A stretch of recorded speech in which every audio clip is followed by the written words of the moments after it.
जर घरातलं कोणी रविवारच्या बाजारला गेलं आणि त्या बाजारच्या पिशवीतनं हा असा पेपर नाही दिसला ना, तर ते दुःखच मानायचं मोठं बरं का. आणि त्या पेपरमध्ये ना असा खजिना असतो, ते म्हणजे कांदा भजी. बाजारात एकदम भारी असं कांदा भजी भेटतात. आता तीच कसं बनवायचं ते आपण बघायच्यात.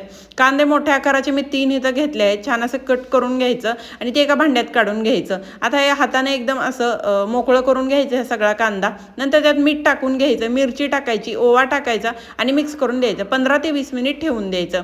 नंतर कांदा एकदम असा मऊ पडतो. नंतर त्यात बेसन पीठ टाकायचं आणि तांदळाचं पीठ टाकून घ्यायचं. थोडीशी हळद टाकायची आणि पाणी न टाकता जेवढं होईल एवढं असं मळून घ्यायचं. नंतर मी पाण्याचा हबका एकदम थोडासा दिला आहे आणि हे बॅटर तयार करून घ्यायचं. कढई गरम करायला ठेवायची, तेल टाकायचं. तेल गरम झालं की असे मोठे मोठे भजी त्यात सोडून घ्यायचे आणि अलटीपलटी करून एकदम सोनेरी रंगावर असे भजी तळून घ्यायचे. आणि भजी म्हटलं की मिरच्या तर पाहिजेत, मिरच्या सुद्धा तळून घ्यायच्या आणि मिरचीवर असं मीठ टाकायचं आणि भजी पटकन खाऊन घ्यायचं. एकदम भारी लागतात, नक्की बनवून